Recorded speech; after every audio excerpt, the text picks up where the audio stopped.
हर हर महादेव दोस्तों। तो कैसे हैं आप लोग।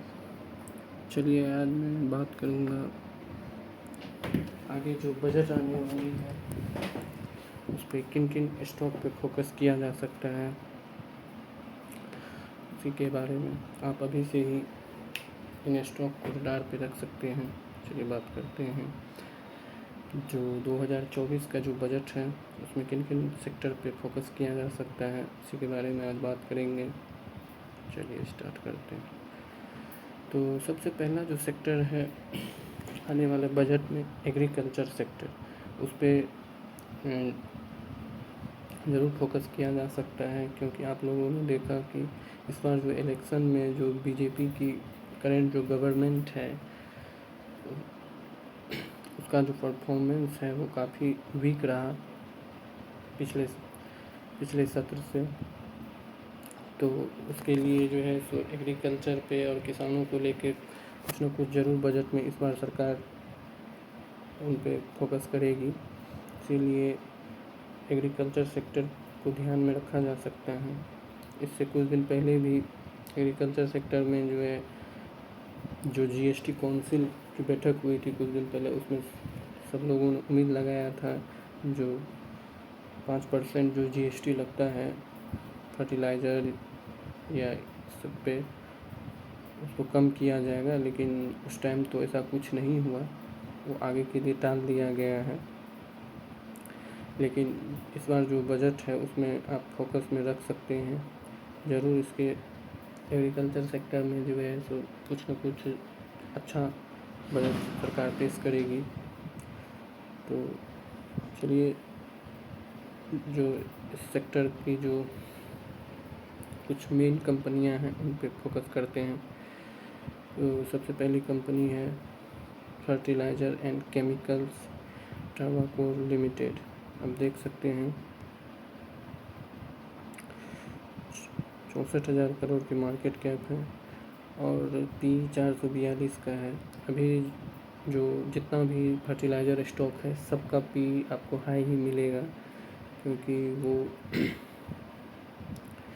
सरकार के फोकस के कारण ही इसमें बेतहाशा तेज़ी हुई है सारे फर्टिलाइज़र स्टॉक में।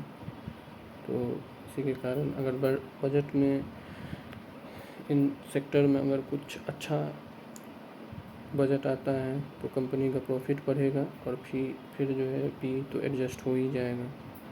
तो नेक्स्ट कंपनी के बारे में बात करते हैं मद्रास फर्टिलाइज़र। आप देख सकते हैं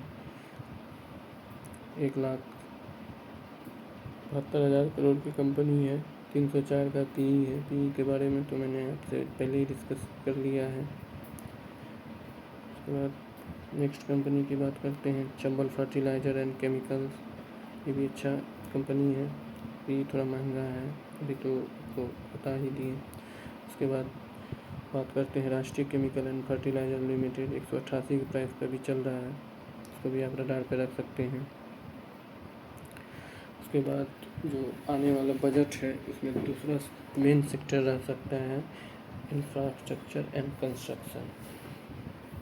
ये तो आप लोगों को पता ही होगा कि बीजेपी सरकार जो है इंफ्रास्ट्रक्चर पे काफ़ी फोकस की हुई है।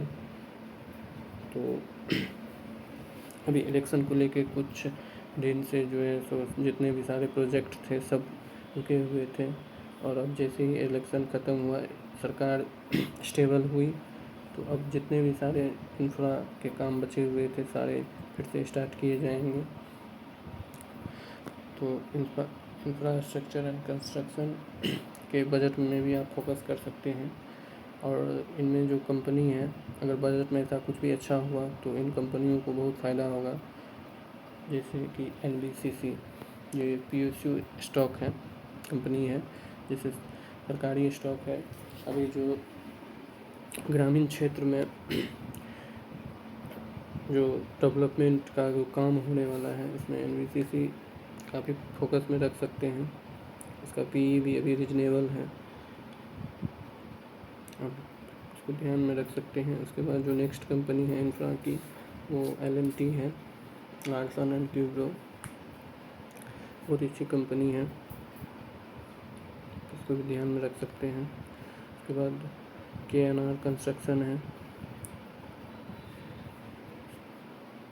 नेक्स्ट बात करते हैं तो अगर इस बार जाहिर सी बात है कि अगर इंफ्रा पे का बजट में अगर कुछ अच्छा होगा तो सीमेंट सेक्टर भी आगे बूम करेगा ही।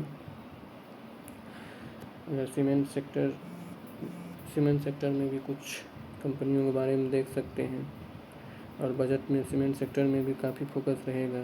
आप पहले ही देख सकते हैं अडानी साहब जो है इंफ्रा के फ्यूचर को लेके पहले से ही क्लियर है, इसीलिए दो सीमेंट कंपनी को एक्वायर कर चुके हैं। अंबुजा सीमेंट हो गया, एसीसी सीमेंट हो गया।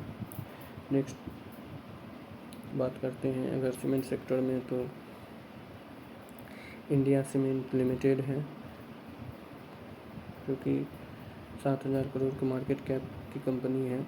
आप इसमें थोड़ा फोकस कर सकते, अपने रडार पे रख सकते हैं, क्योंकि इसमें जो इंडिया के सेकेंड बिग बुल हैं राधाकृष्ण दमानी जी, उनका 20% 7-8% का स्टेक है कंपनी में, तो आप इसको फोकस पे रख सकते हैं। चलिए, गुड बाय दोस्तों।